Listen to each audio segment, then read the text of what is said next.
It was 2:17 a.m. when the final TikTok went live. A 23-second video, low light, shaky hands, a young woman whispering, "If you're seeing this, I didn't run away, and I didn't do it to myself." The comment section erupted in real time, but by 6:04 a.m., the account was deleted. By 6:12, her phone had gone offline, and by sunrise, 19-year-old Naya Carter was missing. No signs of forced entry, no calls, no footprints, no evidence. Just one chilling video and 1,000 unanswered questions. And behind it all, a man no one dared to question. Until now. Her name was Naya, soft-spoken, bright-eyed, the kind of girl who looked down when she laughed, who read poetry in public but never made eye contact with strangers. She was the first in her family to get into college. But more than that, she was a whistleblower. She worked part-time at a private security firm, local, small, but owned by a man with very big connections. Elliot Crane, ex-cop, politician, millionaire, public saint, and behind closed doors, something else entirely. It started small. Unusual files on client behavior, quiet payments to unnamed third parties, surveillance footage that mysteriously disappeared after certain calls. Naya wasn't supposed to notice, but she did, and she started recording late-night entries, phone memos, hidden hard drives. She knew what it meant to stand alone in front of a man like Crane, but she also knew what silence cost. She documented everything.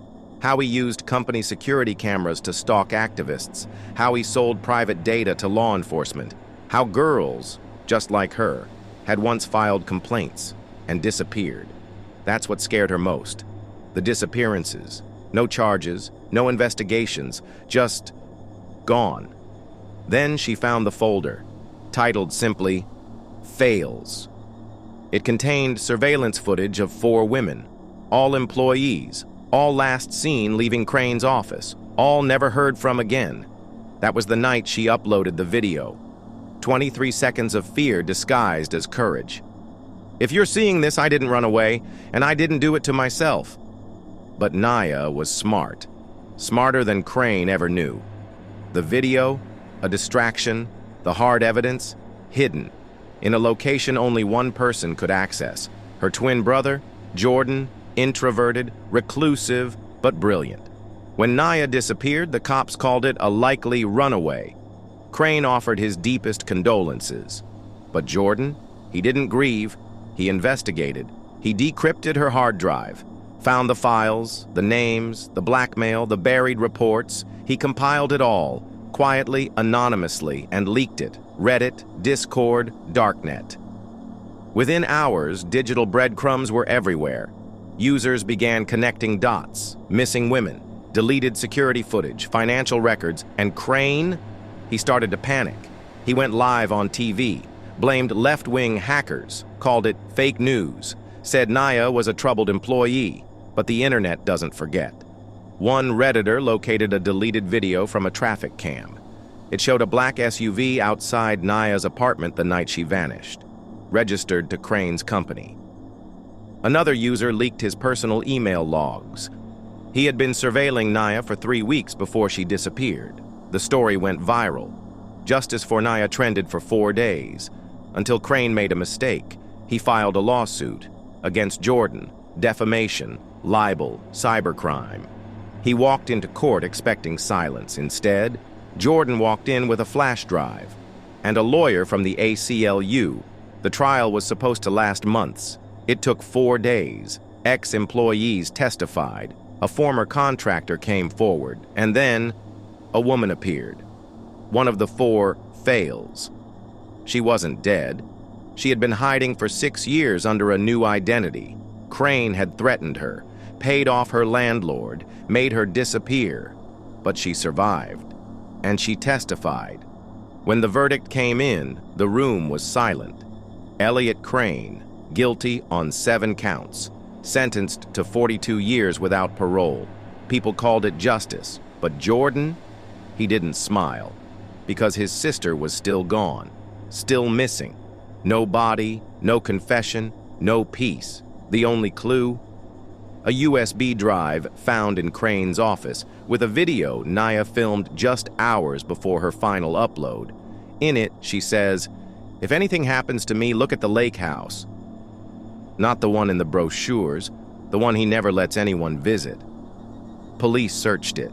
They found traces of blood, burnt clothing, a necklace, but no body, just an old camcorder. Inside it, a tape marked "Try Again." They played it. Static. Then grainy footage of Naya, eyes swollen, voice calm. "I know you're watching this, Jordan. I left you everything you need. But don't believe what they tell you. I'm not dead. Not yet."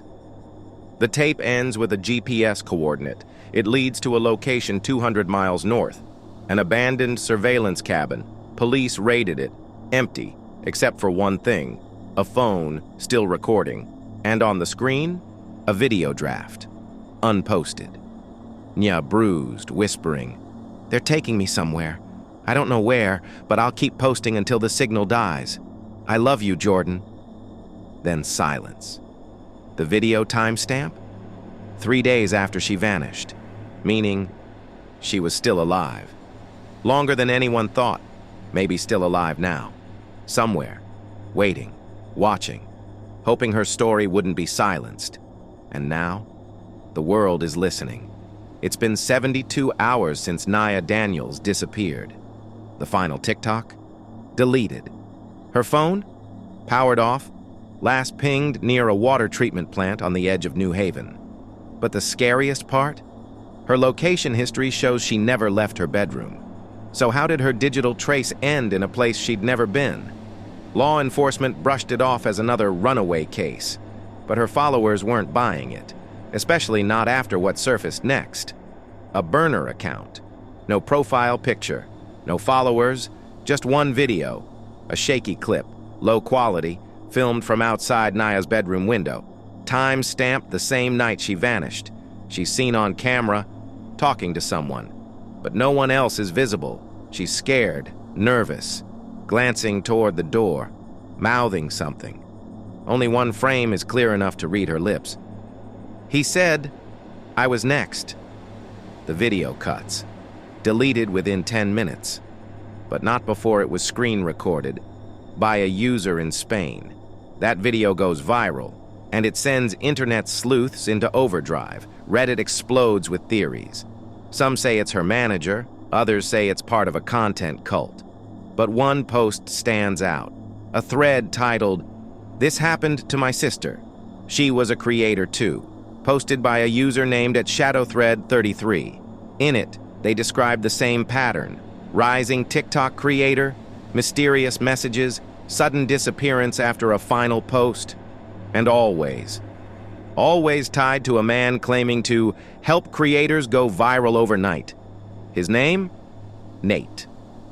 That's when people start digging into Nate Rourke, Naya's manager, a talent rep with no real agency, no LinkedIn, no office, but dozens of creators in his network, all of them gone silent in the last 3 years. No posts, no live appearances, no digital trail, just vanished. One investigator, a cybersecurity student from Arizona, cracks open an archived version of Nate's website. And inside the HTML metadata, buried in the code, a phrase appears again and again. "Watch them go quiet." Creepy. But there's more. Every creator he managed had signed the same NDA, same file name, same encryption pattern. Except one girl didn't encrypt hers. Her name was Aisha Moreno. She disappeared in 2021. Her copy shows something chilling, a clause, buried on page 7. Client agrees to surrender all creative output to the collective upon reaching 1 million followers. The collective? Not a company, not an LC, just a name. But suddenly that phrase shows up on Discord, 4chan, even old YouTube live streams. A forgotten group from the dark web era, linked to creator burnouts, blackmail, and, some say, even ritual exploitation. And guess what? Nate Rourke was a founding member. Suddenly, it's not a TikTok mystery anymore. It's a system, A pipeline, recruit, exploit, silence, all under the cover of influencer management. But what they didn't expect was Nia's fail-safe. You see, Nia wasn't just a creator, she was a coder. She'd embedded a kill switch in her TikTok drafts folder. If she didn't log in within 72 hours, her private drafts would upload automatically to a hidden playlist. And at 3:02 a.m., on day 4, that playlist went live. 4 unreleased videos, all documenting cryptic meetings, hidden cameras, voicemails, and one final recording, a phone call. It's Nate's voice. He's furious. "You don't understand what you signed up for," he growls. "This isn't just about you. This is bigger. You were chosen. Now shut up and do what you're told." Then silence. The 4th video ends with Nia whispering, "If you're seeing this, he found me. Don't let them scrub me out." The internet breaks. Mainstream media picks it up. Podcasts, news anchors, online watchdogs, all covering the vanishing creators epidemic. FBI reopens multiple missing persons cases. And Nate? He vanishes too. Phone disconnected, apartment empty, gone. But something strange happens next. Nia's account goes live again. Only this time the videos aren't hers. They're surveillance footage, posted by someone called at Back from Shadow. The clips, security cams, airport gates, dimly lit hallways, all of them show Nate running, looking over his shoulder, alone, afraid, and one caption reads, "He ran the system. Now it's running him." Justice? Maybe. But where's Nia? And who's behind the new uploads? And most importantly, how many more creators are already gone whose final TikToks were never even seen? To be continued. But if the system always silences the victims, who just gave them a voice again?